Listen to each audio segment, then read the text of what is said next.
All right, welcome back everyone to Redux and Friends 2025. This is day 2 of 2 for the event. We have coming up a fantastic run of Animal Crossing Goldenrod by Feely Healy and Curated. But first, I am your host for the day at 5 o'clock a.m. Pacific. I am a Variety Pack, also one of the coordinators for this event. Before we get started, I wanted to make sure that we are aware of all of the donation incentives and all the other fun things that we have available for this run.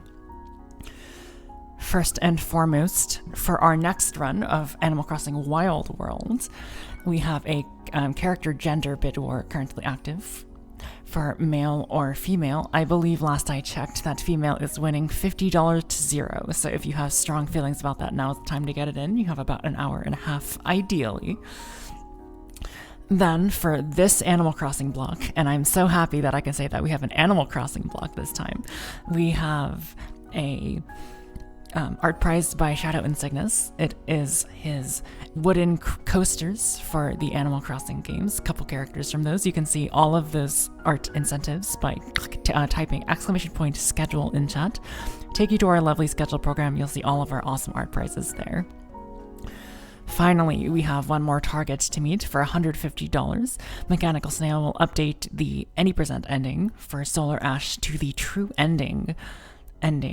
The true ending for Solar Ash. So for $150 total, we will be able to do that. So lots of things to get into and donate towards for the first couple runs of this second day. But I have been talking long enough. I'll chime in every now and again to fulfill some host duties as well as tech duties, but for now I will turn it over to Curated, who will, along with Feely Healy, give you a fantastic showcase of Animal Crossing. Take it away. Morning everyone, I'm Curated, also just short for a Tude. I am a fellow speedrunner of this game. We've got a good treat for you here. Basically, if you've never seen a goldenrod run before, we are going to try to catch every fish as fast as possible. That's it, plain and simple. There's going to be a few items to look at as we go along. I've got some spreadsheets up with some statistics on our odds, but overall, we'll see how we go. If you'd like, you want to go ahead and get started, Feely, I can count you down. All right, we'll say 5, 4, 3, 2, 1, go.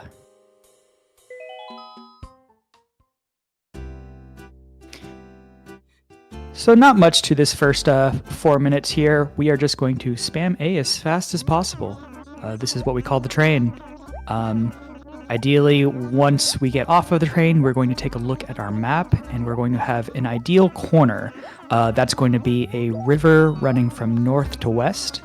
If we don't have that, it's fine. We're going to try to improv a little bit, and we'll work to see what kind of acre we can get working to our advantage here.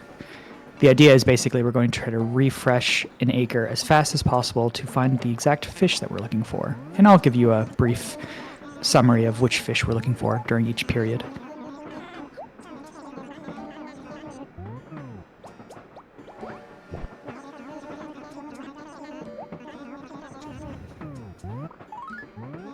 While we're doing our spamming, I think I should go ahead and give a heads up as well as a shout out to my co-commentator over here. I do have a pet parrot named Edelblau, Apostle of the Blue Sky. So if you hear some E sounds in the background, that's what's going on. I'll try to keep her in check, but she can be pretty cute sometimes, so we'll see how that goes. That's another little bit of RNG for this run.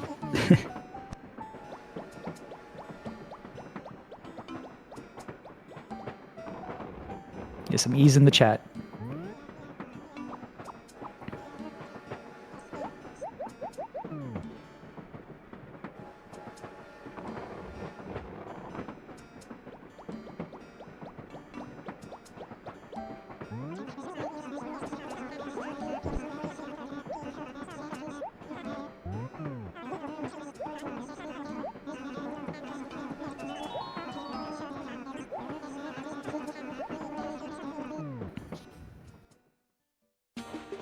Everyone loves the train.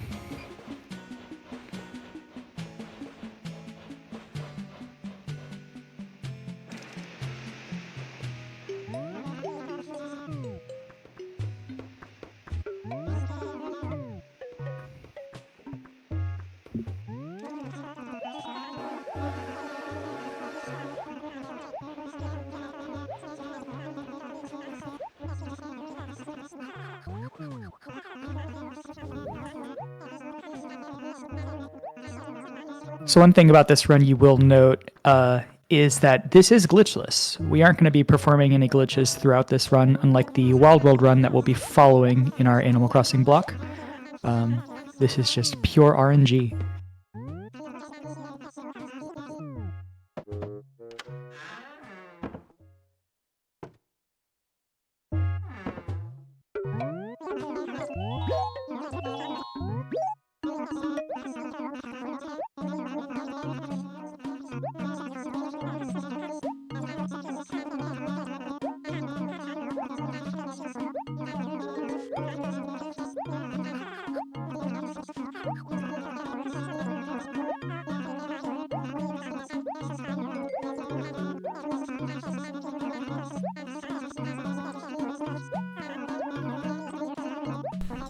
As we appear to be text mashing, we got time for a donation.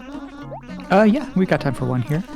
All right, we have $25 from Stakaro, who says, good luck to Feely and the rest of today's runners. We have a fantastic lineup of them. And yes, Stakaro has donated to all 3 of the current active incentives. So that is the Wooden Coaster Art Prize, the Target for Solar Ash, as well as the poll for Wild World character gender. And you can do the same.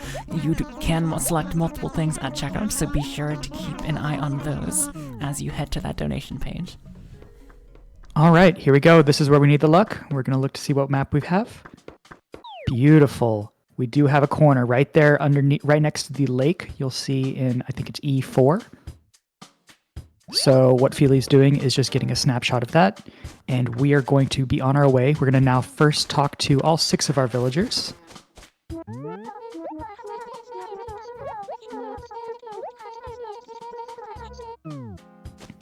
We need to talk to the 6 villagers and Tortimer as part of our little intros objective here. So if you have a favorite villager, feel free to see if you can summon them, I would say.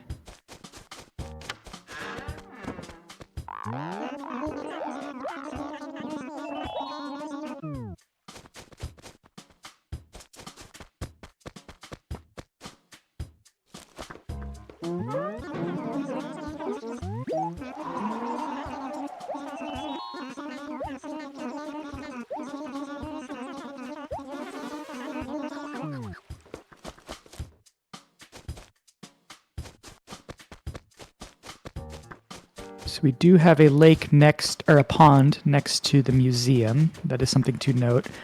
There was a very, very slight chance. That's a good corner as well we see there. And I'll talk about the different types of corners. But there was a very slight chance that you can get a village without a pond, which would make this unrunnable, unfortunately, because there are 2 fish that only spawned in the pond.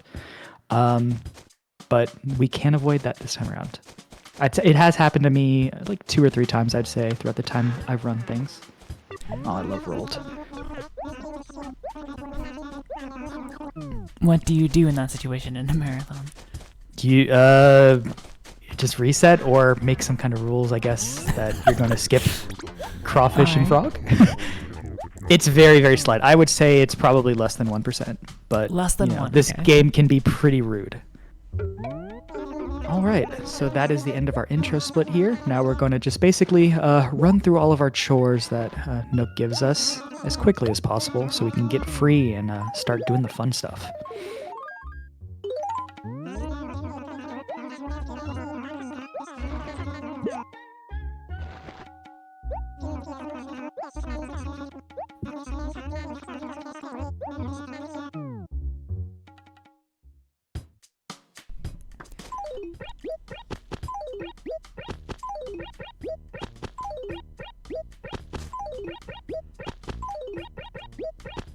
Oh, a little late in the chat, but I do love some Wart Jr. Wart Jr. is very underrated. Good cranky.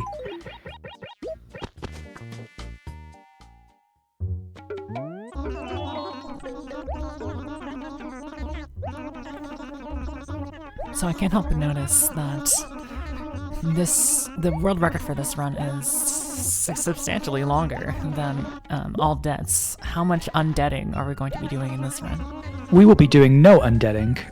Basically, after we get past our chores here, we're going to type in a code to get a fishing rod, and we are never going to talk to Nook ever again. and we will give him no money because we do not need to pay off any debts to find all the fish. So we got Rolled first, which is actually a pretty good one. Because Rolled is so close to Nook's, there is going to be one section where Nook is going to be like, well, I don't have any job for you. Go talk to a villager, see if they have anything for you. So that means we can run to Rolled real quick and get a job from him. If we turn down a villager, sometimes they will get upset with us, and then that'll make it harder to talk to them later. There's a way to get past it, but we won't have to worry about that at all. I guess you could also talk to Fang. I don't know what Feely is going to decide to do here. Both would be reasonable.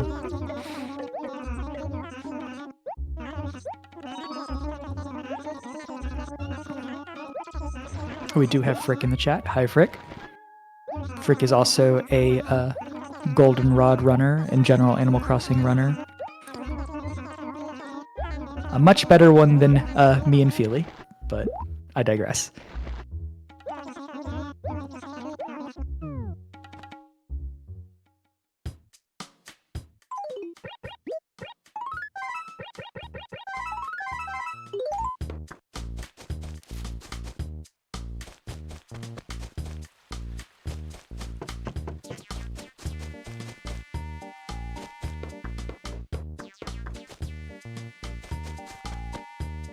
Got time for a quick donation?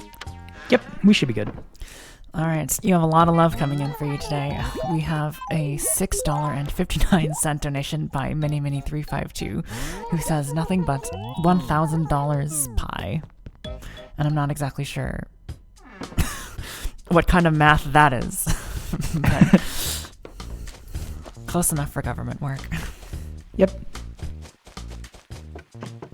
We are very close to the goal right there.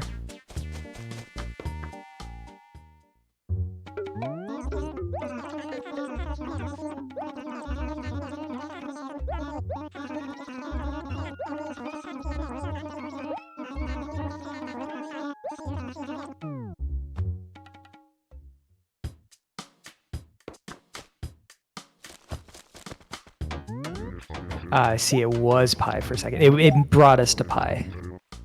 I see. Sorry for misreading your donation.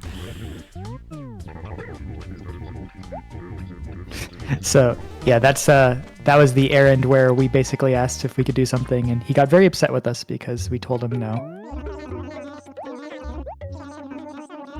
If we do end up getting Fang for one of these next... Oh, yeah, this one right here. What Feely's going to have to do is refresh the acre a little bit. So she's going to jump into the acre, then jump out, and then jump back in. And then that'll make a Fang okay.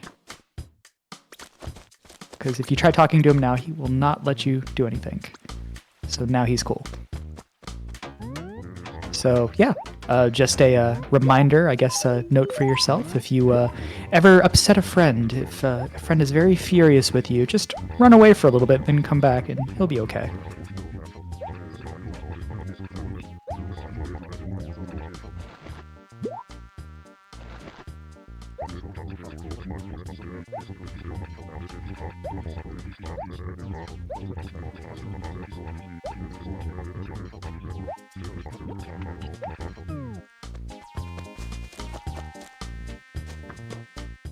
So we're actually making really good time for the intro chore section right now. Because we have gotten lucky with Nook, sometimes Nook will try to take you to a really far villager. Cupcake is going to be a little bit farther for us, but having Fang enrolled right off the bat was pretty nice.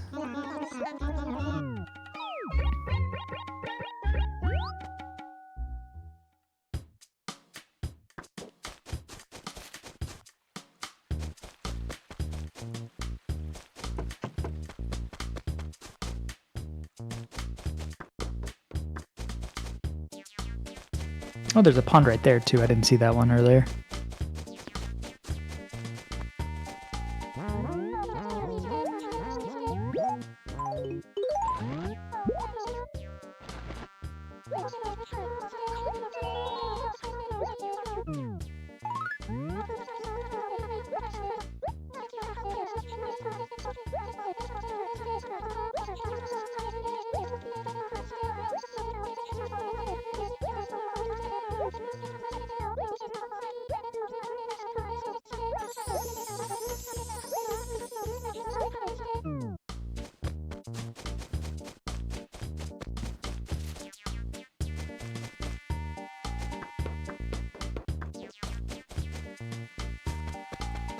All right, so the last errand is going to be just basically writing something on our message board, and then we will be good to go. No light bulb, love to see it, Feely. There's a mash right there. If you don't mash optimally, you'll actually see a light bulb over Tom Nook's head, but we did not. Love to see that.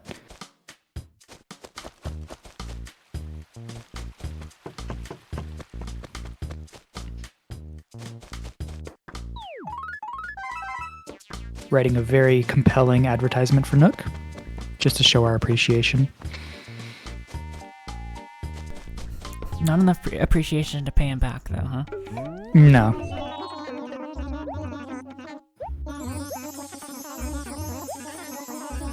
I mean, we're also not going to make any money either. We are doing a catch and release situation here. So, we'll pay him back eventually.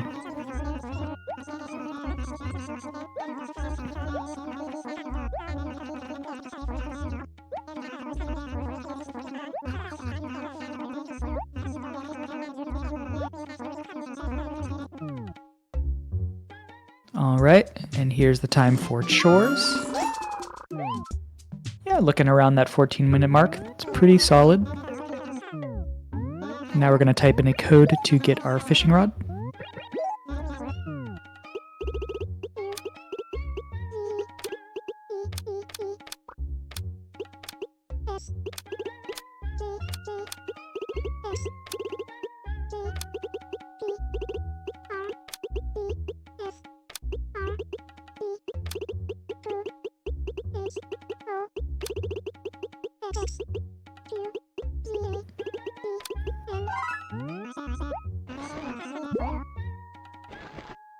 Alrighty, so now we're gonna get to the real run here. As I think I said at the beginning, this is a very RNG heavy run. We have a lot of percentages that we're going to be looking at to try to get these fish in these specific optimal days. Currently, it is June at 9 in the morning. One of the few instances here where the stream is actually earlier in the day. So we're going to the pond first. We're going to grab those two fish that you can only catch in the pond, the crawfish and the frog. And we'll be talking a little bit about like vision. The fish, these two fish right here, both have what we call 360 vision, where you could cast anywhere and they will catch it. We will be using vision knowledge to figure out what fish is in the pond in the river without even actually looking at the fish itself. So that'll come into play more on some of the later splits, but for now, we've gotten those two pond fish out of the way. We're going to look in the lake here. We are looking for a brook trout and a giant snakehead. As you can tell from the giant part of the giant snakehead, very large shadow. There he is right there. That is some pretty good luck. That's a 5% fish right off the bat. Unfortunately, we're going to have to try to angle it around a little bit.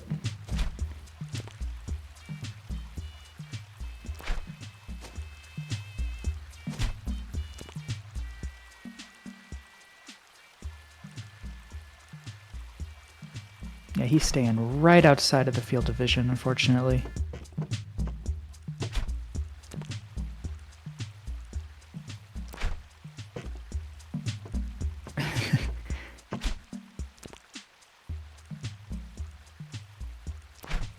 Oh, man.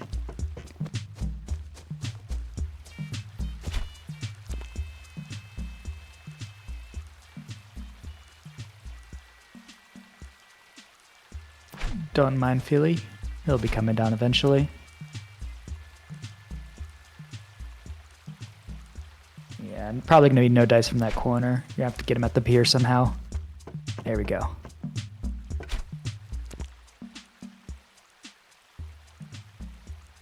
Nice catch.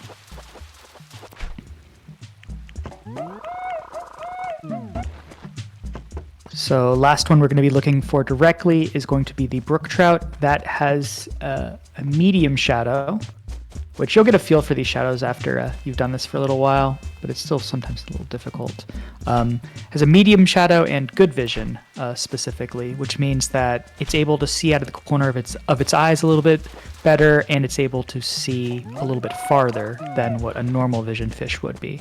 So you'll hear me saying normal, good, 360, and blind for the different types. There's a few fish that are ostensibly blind. They can only see things right in front of them.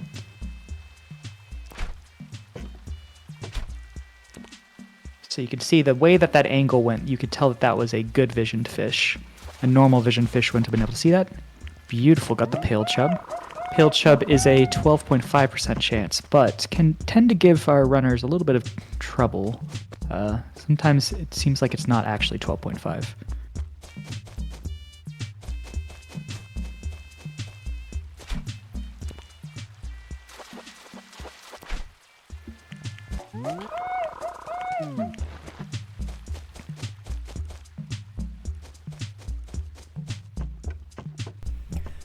Are you much of an IRL fisherman? No, I hate fishing in real life. There's our brook trout. Beautiful. Yeah, no, my family likes fishing. I stick to this. Got a lot of snakehead spawn. That was the third snakehead I've seen there. Okay, so we are now done with the lake. We're going to move on to the river. We caught a few things already from the small perspective. We caught the pale chub. We caught the crucian carp. I think we still need a small bass if one pops up, but I don't think we need to worry about that. I think the main thing we're looking for is a bluegill.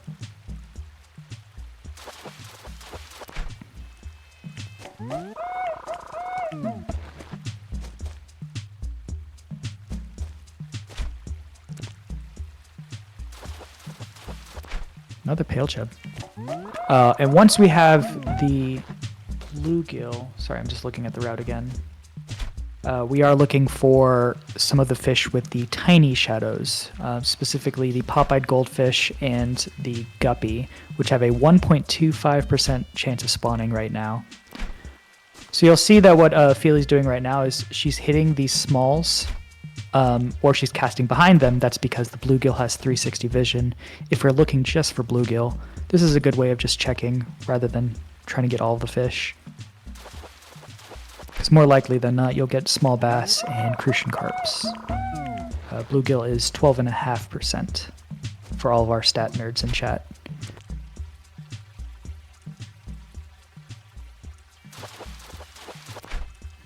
Do have a goby earlier. I think that one's like a 3% chance right now. Not needed in this split, but good to see it.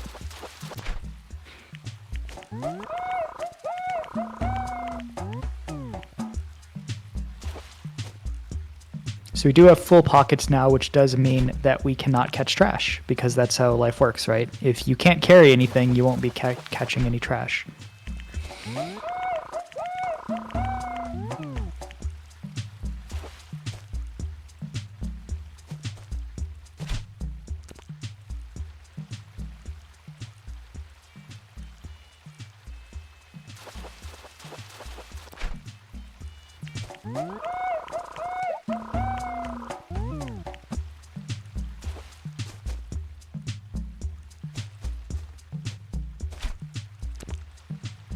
I'm waiting for the bluegill to show up so I can show what I mean when I talk about this 360 vision. But you're going to say something? Sorry. Yeah, you mentioned that there was a certain fish that was not needed for this split. What do the splits for this category look like? So the splits are a little bit different for everyone. Like, I actually run a different route than Feely, so I'm going to be a little unfamiliar with some of it, but I have the route up here. It's just going to be catching the fish that are the most optimal for the day that we're on. So right now we're on June. The next day we're actually going to move a little bit earlier into June at 3 in the morning, where we can only catch specific fish. So like there's actually this huge Excel spreadsheet we have after someone went into the game and got all the data that shows exactly like what the odds of fish spawning at any time are. So there's our bluegill. Didn't get to see the 360 vision, but that works there. So now we're going to be focusing mostly on tinies going forward. But yeah, no, it's just going to be trying to go. We navigate between 4 or 5 days, and just catch all the fish that we specifically can during that day. Sometimes if you catch fish early, that just means some of the splits later on are going to be a little bit shorter, which is nice.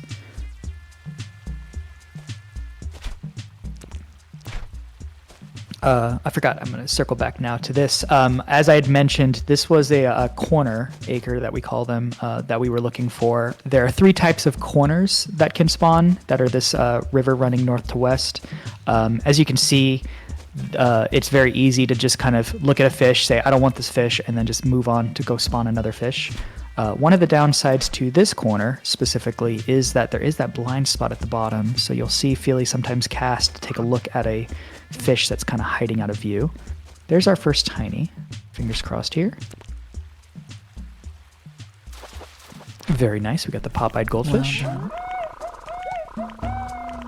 So again, the last fish we're looking for here is going to be the guppy, also with a tiny shadow. There is the option to catch a goldfish as well. All 3 of them have a 1.25% chance. So you see any of them, then equal odds here.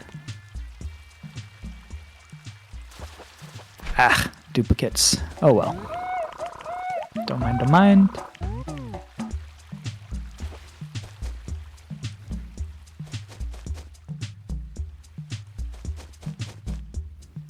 I actually call the Popeye KFC on my chat. Oh no.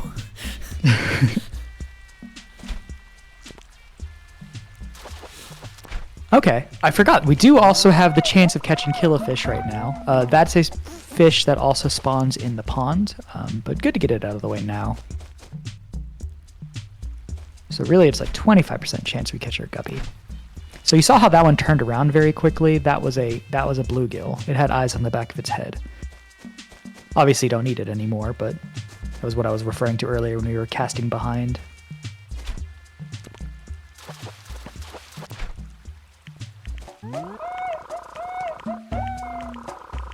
I didn't even ask the question back, Variety Pack. Do you like fishing in real life?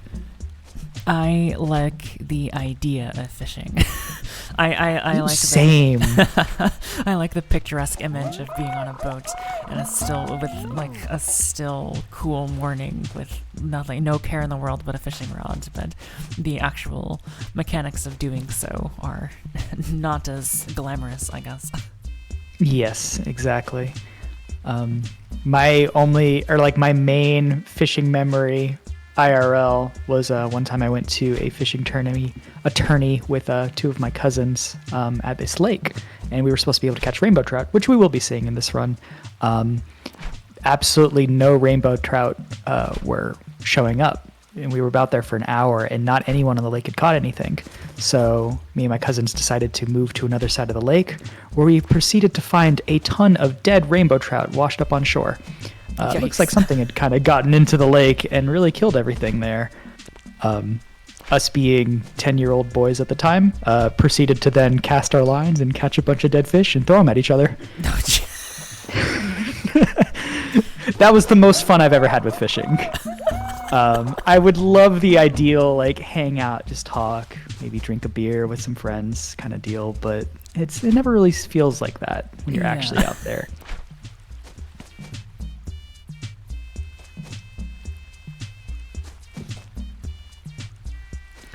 I'm also noticing that Animal Crossing Wild World, which is coming up next, also has a golden rods category, which is over twice as long.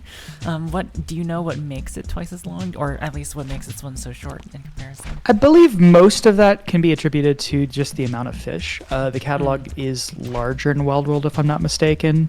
We're dealing with the smallest catalog because we have, I think, 30 fish. I always lose track of how many, maybe 35, something like that. And all the parameters kind of stay roughly the same between them all. I don't think there's any fish that are more rare than the 1%ers that we have in here, but there might be a few more 1%ers. I'll have to look into that for Wild World.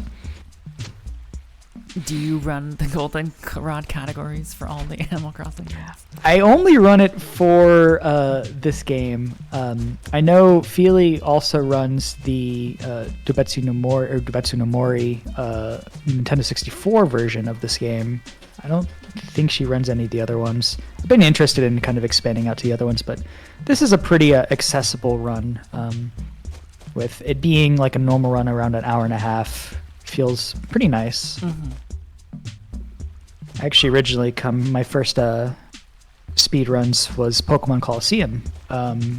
Those runs are extremely RNG heavy, and those are like 3 to 4 hours.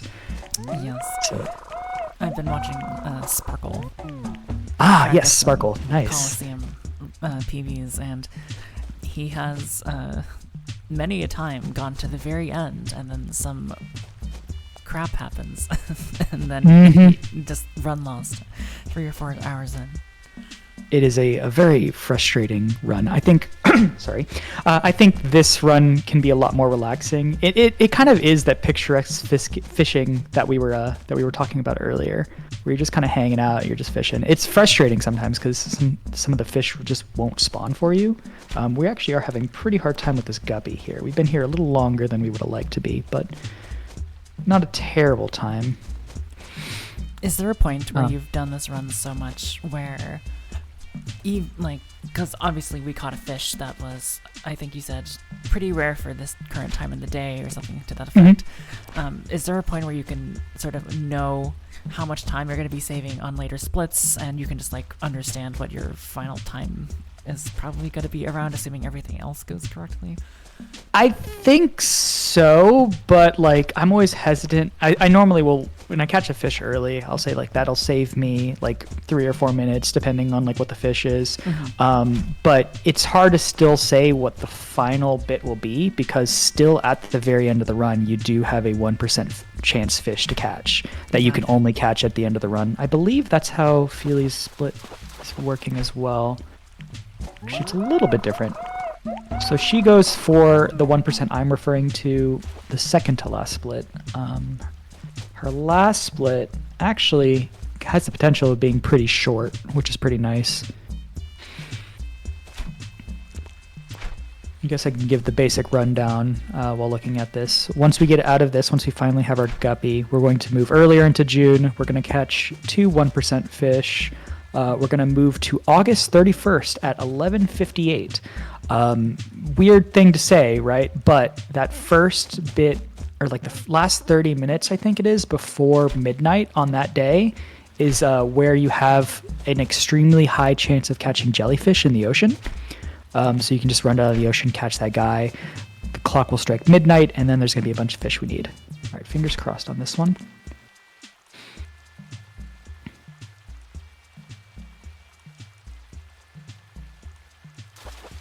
Oh, geez, getting a lot of dupes, unfortunately. But yeah, once we catch our jellyfish August 31st, then September 1st will come, and we're going to catch a few other fish in the ocean. Come on. Ugh, okay, well, we got the goldfish now, but we are still needing that guppy. I know another runner will sometimes run this game, but put it under a category of some game called Guppy Quest, I believe, specifically just because the guppy can be pretty brutal sometimes. Okay, so again, going back to our times here. Oh, never mind. We're just getting a lot of small tinies, though. Oh my goodness. Ay, ay, ay. So yeah, Darth, no hour run on this one. No sub 1.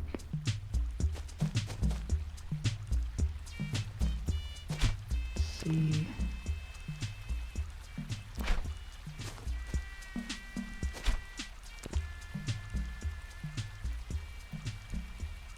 At what point do you... Oh, sorry.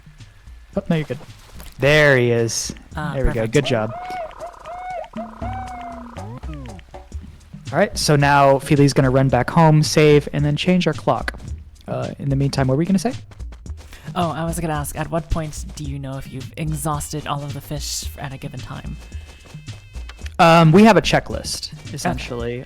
Normally, when we do our own runs on our own streams, we'll have like the checklist on the screen as well, and you can kind of follow along with what the fish are. But I'm gonna try to do my best to just give you exactly like what fish we're looking for while we're going verbally.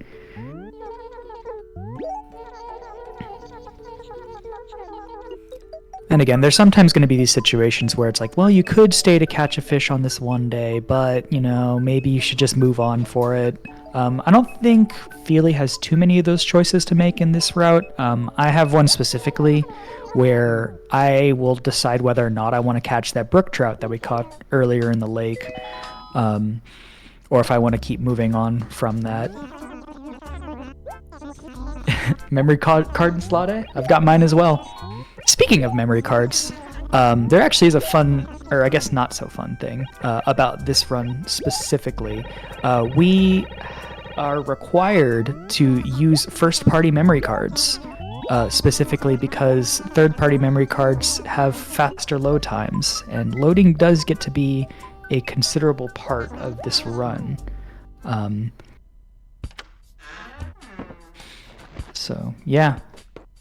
And it's a little annoying, if I may rant for a second, is we actually have, so there's three types of first-party memory cards of three different sizes. The largest size is the most optimal to be able to like have the fastest loads while following the rules. But those memory cards are impossible to find nowadays. They go for pretty expensive, and there's a lot of fakes that are kind of going around on the market, and the Wii apparently fried a lot of them too. But I digress. We are now here on June 3 a.m. We are looking for our 2 stars right now are going to be the angelfish and the piranha. Both of those have a small shadow size, which I'll point out whenever we do see one. We also are looking for our catfish, which is right there. And then the eel, which is one of our few blind fish. That one is a medium size. There's an interesting dichotomy once we start looking at the smalls. Let's see if maybe that's the eel.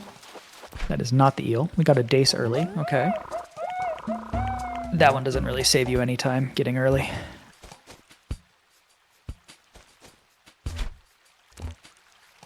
Hold on. I want to see something real quick.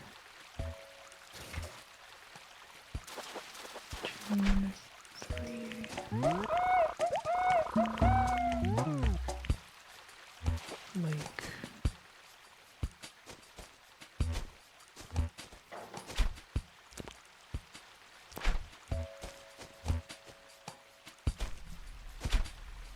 What are we looking up here? Feely, if you I hope they haven't gone away. There was a giant in the lake. That should be your catfish if you want to catch it early. I don't know if they've already despawned, because this is an eel. I'm fairly certain. Yeah, that's definitely an eel. I don't know if they might have already despawned by now. I wasn't sure because I don't run this specific split. There's our eel. I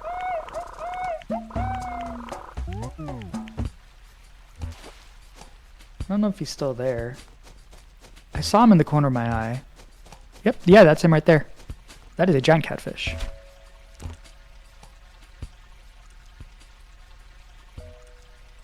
Ooh, okay.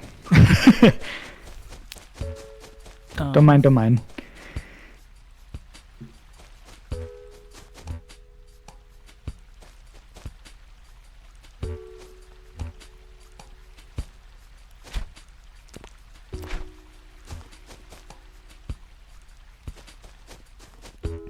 What's the rate for that one? That one was a 10% chance right now. She doesn't have it down on her route for today. It's going to be later that she has it routed to catch him, but I just saw him and I was just like, oh shoot. Still 10% on the same day. Mm-hmm. But you know, sometimes those 10% can be a little crafty.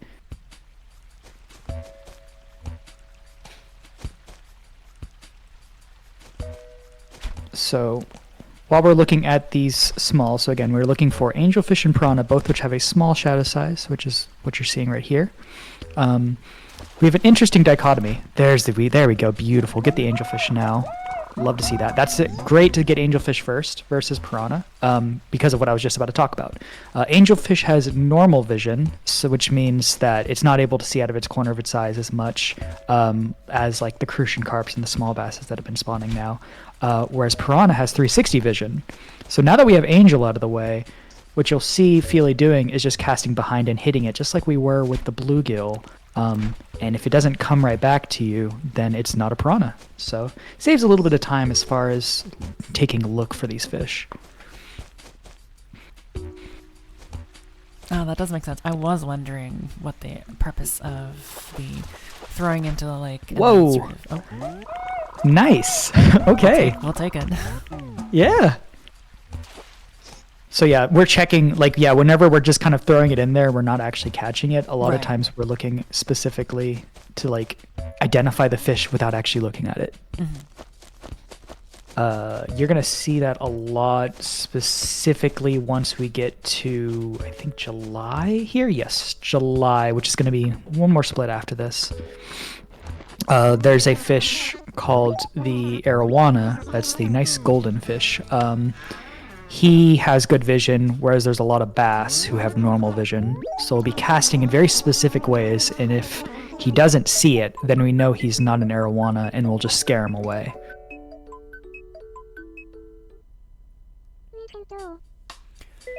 So 39 minutes right now. Again, did not have a great time with our guppy, but that was very solid for our early June. So this is what I was talking about early. We're going to start at 23:58, specifically on August 31st. Because when we run down to the ocean, it is pretty much guaranteed that it'll be a jellyfish.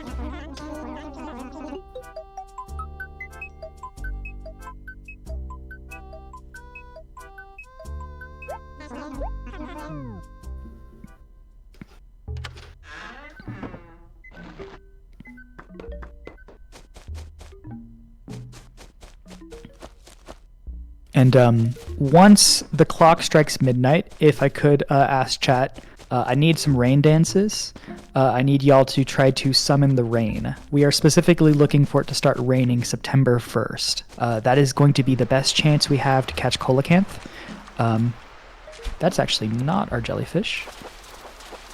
That's our snapper. Okay.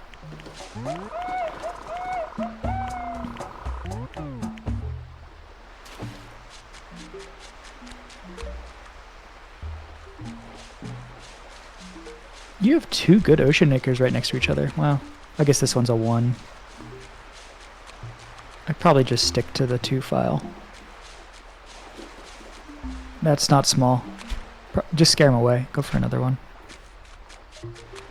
Or medium, I mean. But still. There you go.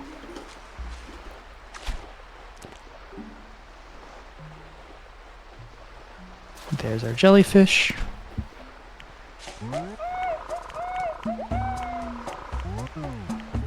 All right. I don't think you're supposed to touch those like that. Oh, yeah, right. Okay, fingers crossed that it's going to start raining in just a second.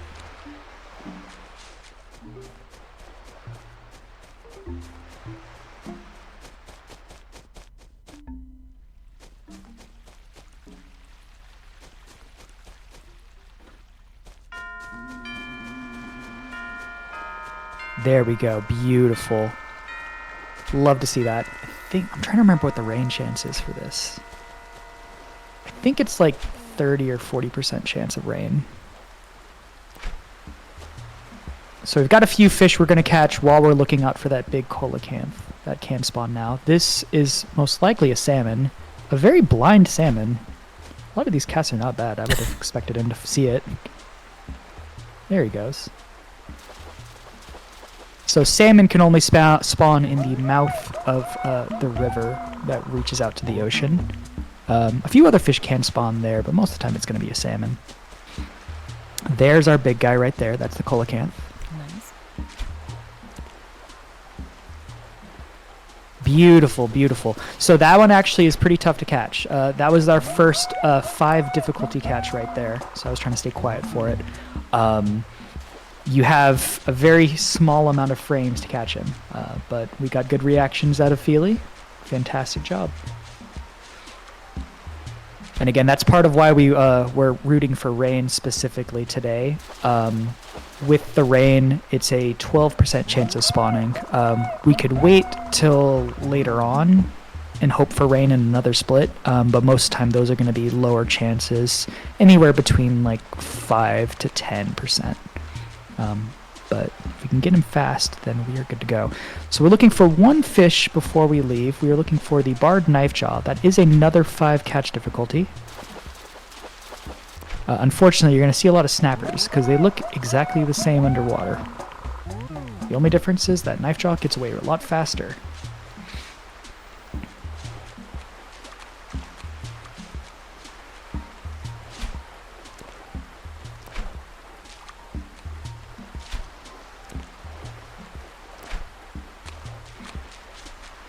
I was thinking earlier about the ocean acres. So you see this this acre right here is actually very ideal for our ocean fishing. Yeah, there we go. Nice job, barred knife jaw. Because there's no weird like grass spots that are kind of interrupting it. It's just one straight beach that kind of curves along. Very good. A very, very good September, I should say. Knife jaw took a little bit longer than ideal, but all things considered, I've definitely had worse knife jaws. And the coelacanth was extremely fast. Well, we appear to be changing times. Do we have time for a donation? Yep, go for it. All right, I'll do it, Coco. We have $30 from Coco, who says, "Woo, yeah! Animal Crossing, Wild World, Splatoon 3, Solar Ash, Hyrule Warriors, Age of Calamity, Super Mario Odyssey, Majora's Mask. Let's go!"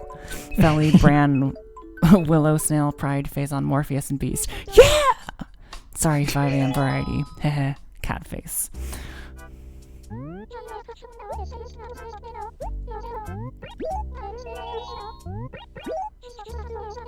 So we are now moving on to July.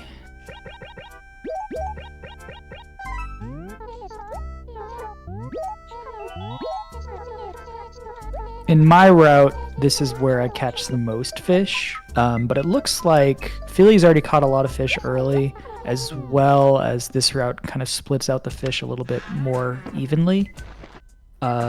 Specifically, we're going to be first running to the lake, I believe, to go catch our giant catfish that we could have caught earlier, but we missed.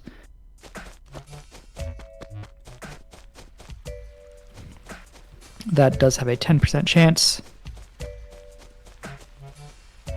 But there's a few other things we could catch here, possibly.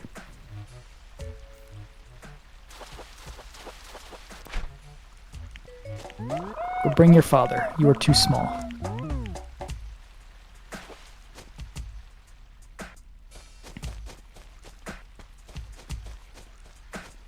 And one thing you'll see Feely casting for a lot of these large fish specifically, that shape right there, we are crossing our fingers for a koi. Koi is basically 1% chance on all of our splits. If we catch him early, that saves us, a lot of heartache later on. But if not, well, we just gotta have to wait till the very end and hope for the best.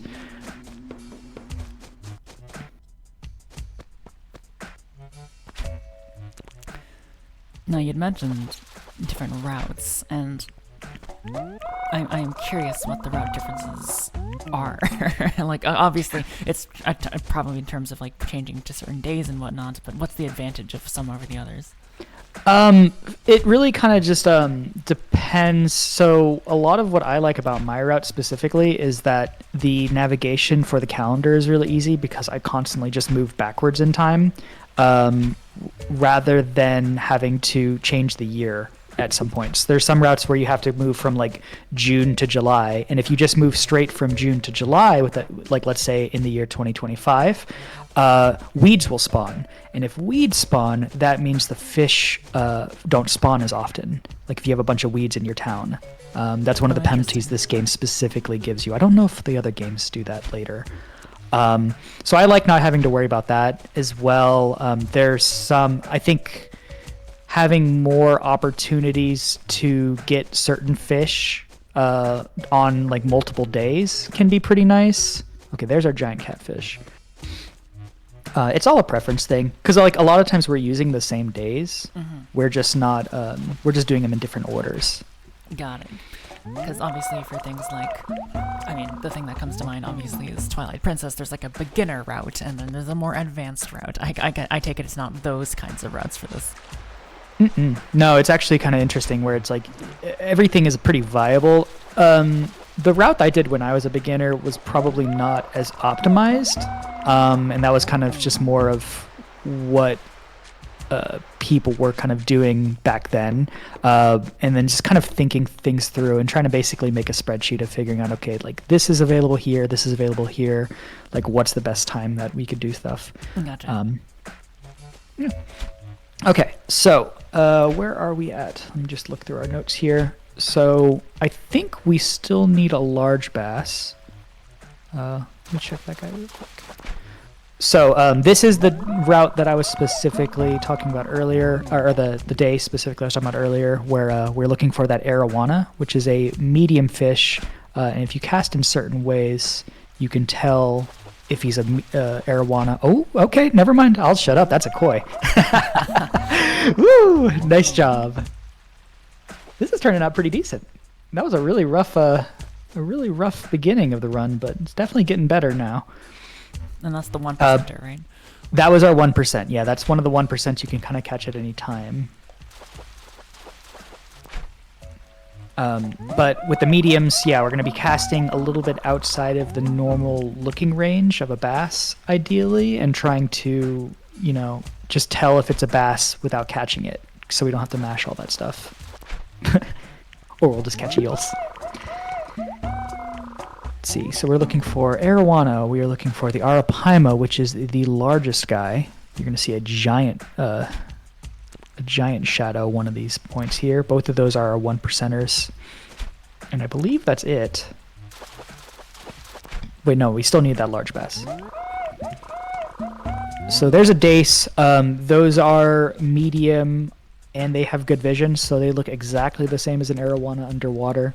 So if you catch those, you know you're doing decent as far as the casting goes.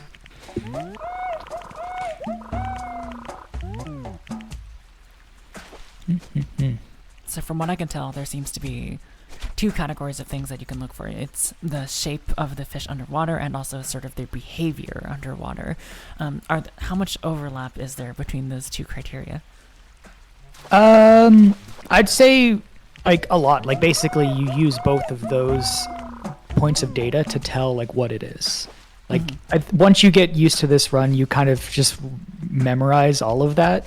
And you can just kind of, you'll just hear me, like for example, when I'm streaming, I'll just be casting and I'm like, that's a bass, that's an eel, that's maybe our guy. And then sometimes you'll get a feel. But the thing about it is it's also perspective. Wow, okay, a second koi. I don't think that was really necessary, Feely. You can kind of chill.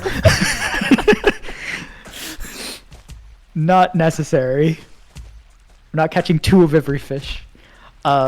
But it kind of gets difficult because of like perspective sometimes, where you'll be casting things and it looks like it's within like the good vision range that we were talking about, and it's acting like an arowana, but he's actually a little bit closer than you expected and he's a bass.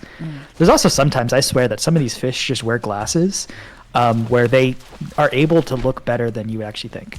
Okay, so there's our large bass. So we are done with larges now. So we are just going to be focusing on our two 1%ers. So you're going to see us just casting for medium and the largest lad, the arapaima.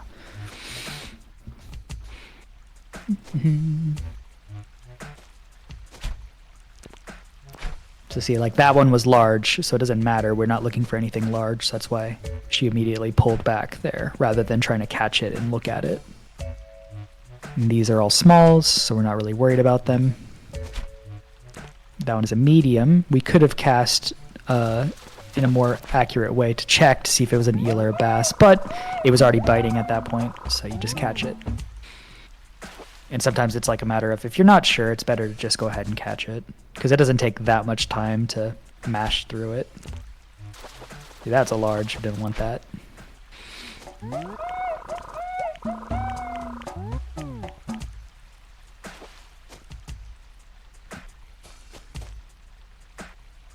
Hope I'm not too yappy. I feel like I'm a little yappy today. Sometimes it's better to just let the music play.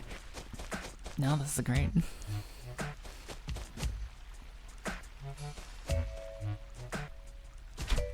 Oh, that's our big boy right there. Just immediately there. Okay.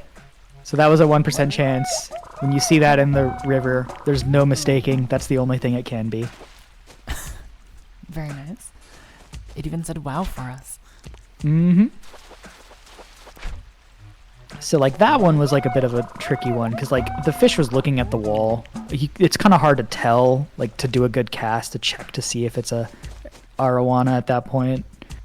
So it's like, might as well just catch it rather than trying to wait for it to get to a better spot. Ooh, Lake arowana? No, that's the bass. What were you gonna say? Are all of the sort of rare encounters, are they the highest level of difficulty as well, or are they just rare? Some of them are just rare, some of them are higher difficulty. So they actually don't correspond to each other, which is kind of fun in that way. It sometimes does. Like Coelacanth, right? That one has a 5 catch difficulty, so they go from 1 to 5. And that one is rare. I think, if I'm not mistaken, arowana... I don't have those up right now. I can pull that up. I think arowana is actually like a 2 or no, like a 3 difficulty. It's actually not that hard to catch. It's just hard to find. So that was another dace. Again, that one acts exactly the same as the arowana underwater. And then there's some that are actually like surprisingly easy to catch, even if it is rare. Like earlier, that giant catfish. That one actually has the lowest catch difficulty. And it's so easy to catch, you actually can take your hands off the controller for a little bit and just wait until you really know it's there, so you don't psych yourself out. Yeah, I've had that before.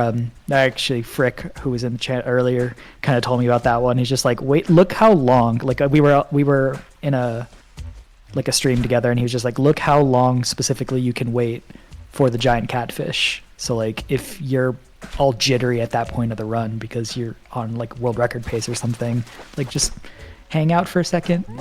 You know, you're just gonna catch it. Don't worry about like trying to catch it right on the perfect frame. But we've gotten all of the really difficult catches out of the way, I would say, as far as timing. It's now just a matter of spawning.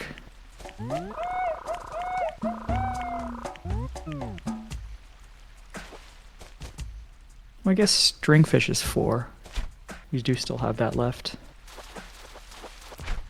But no more 5s at least.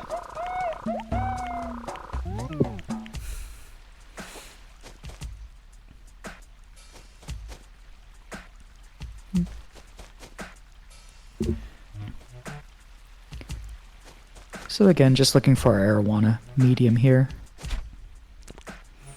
Is there ever any Pokemon-like superstition where if you start removing all of these gosh darn basses out of the water, then they'll spawn less? Well, no, unfortunately, because of the fact that you throw them back in. Once your pockets are full, you're noticing we're throwing them all back in here. So I have superstition sometimes where I'll catch a fish and then like it'll immediately show back up, and I'm like, I need to pocket this thing. Like I can't have it in here anymore.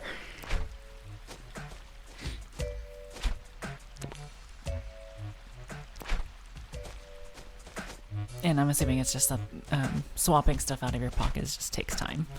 Oh yeah, no, I don't actually ever do it. Sometimes I joke that I'm going to.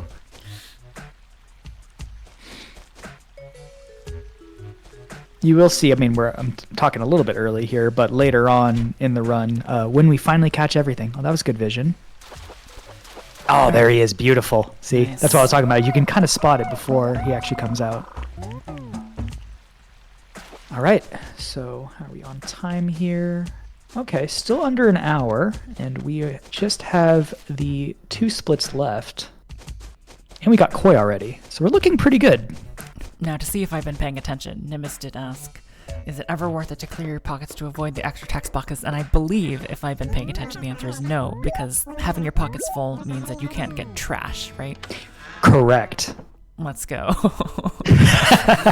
That's exactly why we keep our pockets full. But what I was going to say, later on in the run, you'll see when we catch all of our fish, we're going to throw one thing out of our pockets specifically so that we can get our goldenrod. Because if your pockets are full and you have gotten all the qualifications to get the goldenrod, Tortimer won't show up because he knows you can't take it. Ah, I see. So you'd have to restart the run, or not restart the run, but restart the day so that Tortimer will show up. So just you lose, not the whole run. That would be pretty brutal.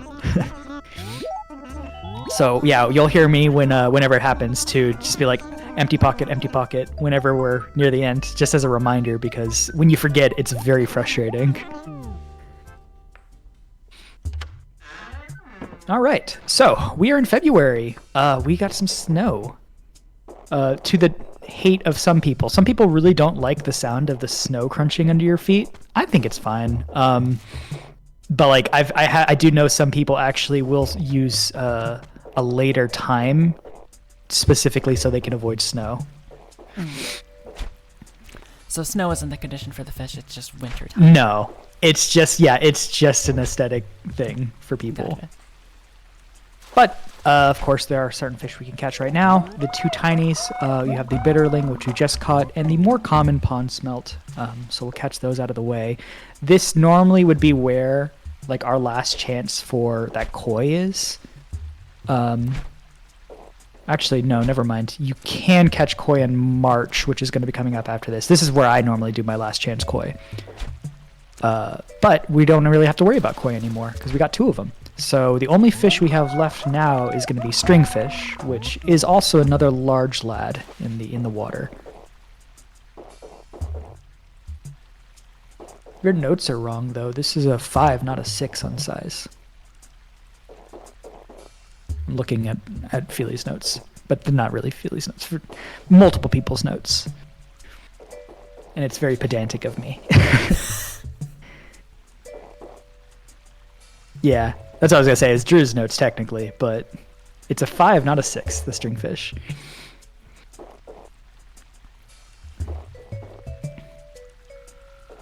Because, yeah, the size is, just like I was saying, like catch difficulty is 1 to 5. The size of the fish is between 1 to 6.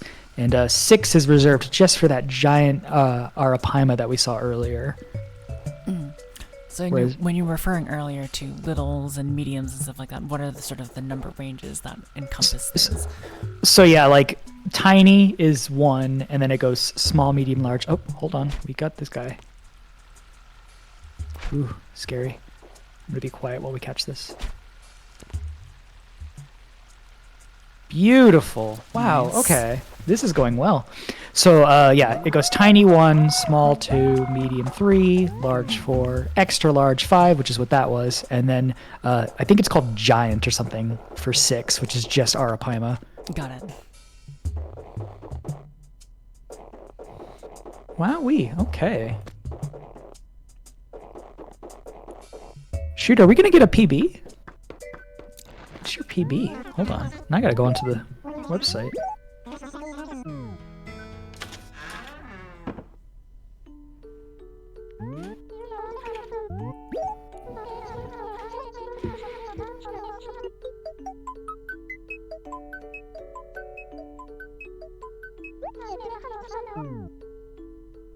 Is your PB on speedrun.com actually up to date, Feely?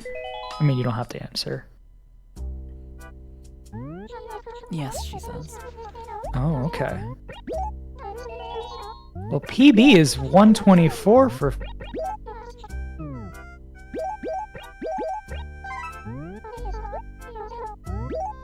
Is it just 1 more day left?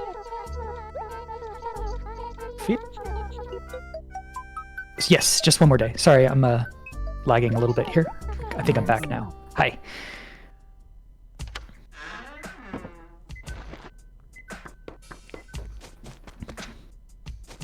How many more fish? So, we have just 4. We've got the large char, which is going to be the one that we're going to be mostly focusing on. That is a 11% chance spawning in the underneath the waterfall, like as it is here. That is going to be a large fish, so that guy was medium, so we know it's not him. We need a loach, which is going to be small. We need a cherry salmon, which is medium, and then we need a rainbow trout. Wait, no. Loach, which is tiny, cherry salmon, which is medium or small, and rainbow trout, which is medium. Sorry, got my sizes mixed up there. That was our rainbow trout. And Ooh, remind me, I'm excited now. Did we actually catch that large catfish that we had missed before? We went back and we caught him later on. Okay. Yeah, so we did catch that guy. Another day's fun. So yeah, we're looking for rainbow trout. We're looking for loach, right? Give me my best fish pun. Oh, shoot. You can't put me on the spot like this. I'm not a pun guy. Oh no. Because that's the. I feel like all the ones that came to mind immediately were ones that are like from the game, and I'm like, I don't want to do those. Oh, we're getting a lot of dace right now.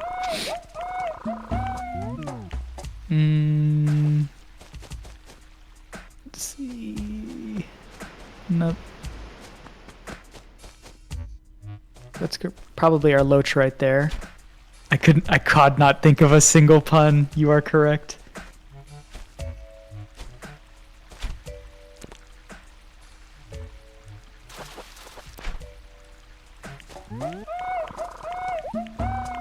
You can't tune a piano. Tune a guitar, something like that. Uber cave, yeah, something like that.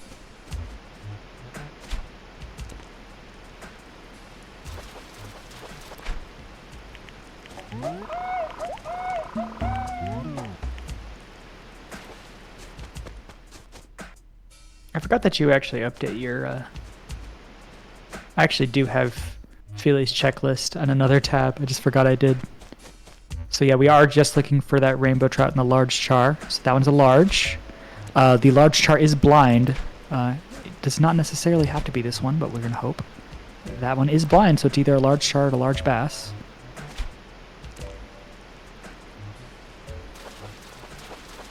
There he is. Nice. Wonderful.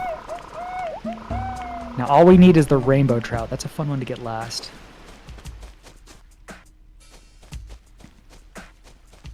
Rainbow trout has a 12.5% chance of spawning. It is a medium fish size, which would be like that one right there. Oh my god, so many days.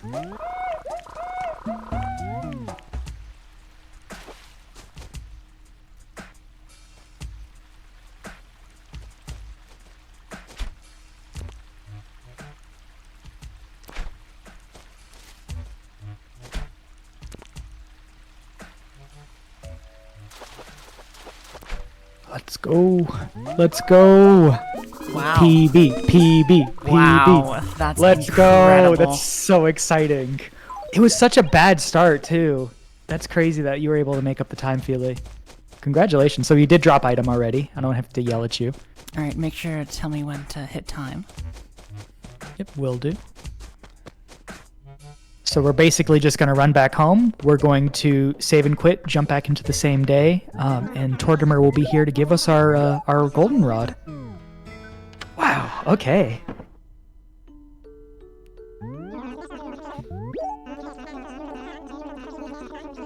Ooh, that's so exciting.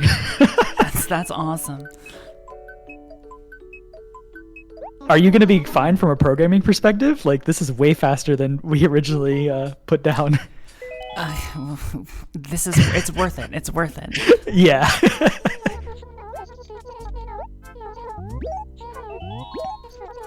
We can do credits. That'd be fun. Maybe we just do an all death speedrun. Oh, jeez. I don't know how to do all debts. I don't think Feely does either. There's Tortimer. All debts is pretty fun in this one because you like basically do some glitches with a box. Is that time? Almost coming up. It's going to be after he finishes. It's going to come up with a little celebration music here. Let's see. Okay, time's coming right when... And... Time. Wow. Woo! Sub 110. Fantastic. That is a really solid run. Where does that move you? I'm gonna have to go check the leaderboards now. Congratulations, Feely. Yeah, Glad to be here for this. Super congrats. Whew.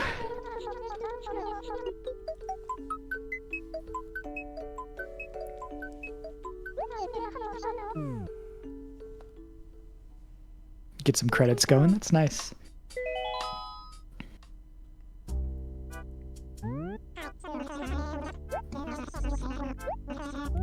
So I believe what Feely's talking about with credits is we're going to change the day to Saturday. We're going to get some little KK slider in here. Little I don't think anyone celebration. could be mad at that. Exactly. Everyone loves some KK.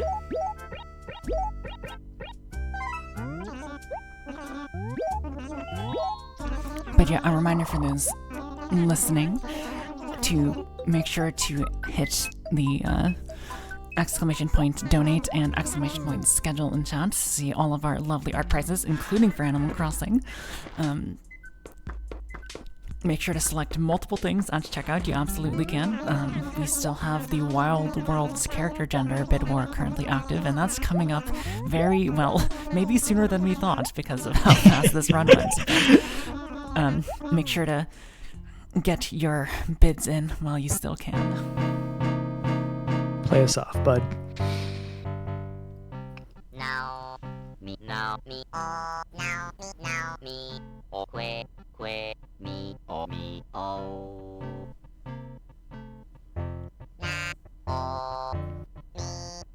Oh, me, oh, now, me, oh.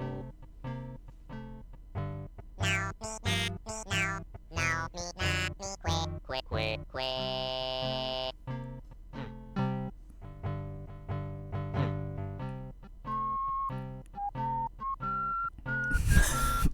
Why is it raining? No. And yeah, don't worry, Feely. I did not reset the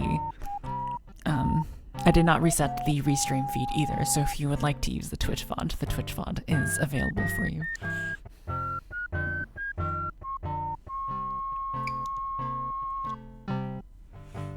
I did feel a little bit bad yesterday because Pippi's restream kept getting just ever so slightly off, so I had to keep resetting it, which caused some black screens, but even in her PB VOD, so hopefully the moderators are understanding enough of the circumstances to still permit her PB to be on the leaderboard. So we did have another PB yesterday. I was hearing someone say that. Wow, okay. Phantom Hourglass had a PB. Nice. Well, I'm sorry for all the runners that are coming up after this, because you have some big shoes to fill. Because this was a huge PB. Again, previous PB was 124 for Feely. 17 minutes. Yeah, that's gigantic. I was not expecting that.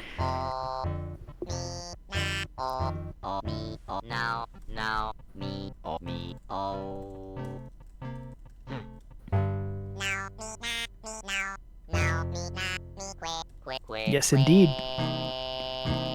Well, that's the wrong Feely. I was like, wait a second, you're shouting out a wrong Feely here. Yeah.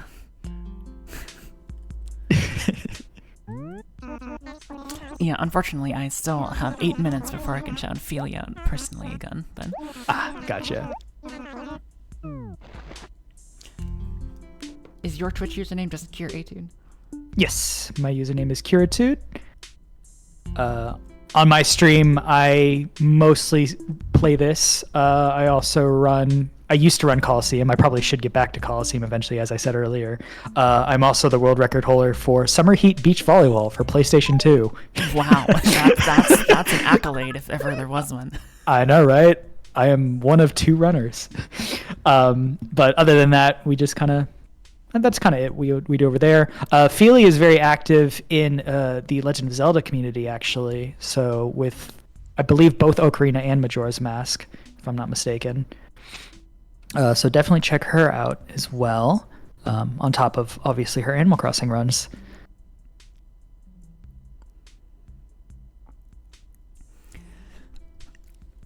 All right. Any more concluding words for this fantastic run, or are we good to transition out? I think we're good. Yeah, no, you see all the fish there. How many did we have? So it's 40 fish total in this game. Again, there's always room for improvement with this kind of game, but 107 is going to be a pretty tough PB to beat. My PB is actually 101, if I'm not mistaken, or 102, somewhere around there. Once you get past that 110 mark, it starts to really get tough, because you're just going to have really good runs, or you're going to have to get really good luck throughout the entire thing. Here, the room to improve definitely would be that first split, right? When we were having the problems with Guppy. Guppy took us a lot longer than he should have. You could probably save like 10 minutes there, and then you're at like world record. That's kind of where we're like, that's like world record kind of pace. That's what we're looking at here. But yes, Brandino, who runs Zelda, Feely runs Zelda. But yeah, no, I think that's all I've got. Thank you very much for hosting. I know it's very early for you. It's a little bit later for me. I'm in Central Standard Time. Sure. But yes, thank you very much, Feely and Kiritude, for a really, really super, super cool way to start day 2 of the marathon. Yeah, that's going to be my time here on host mic, but it was a great one to be able to be a part of, for absolute sure.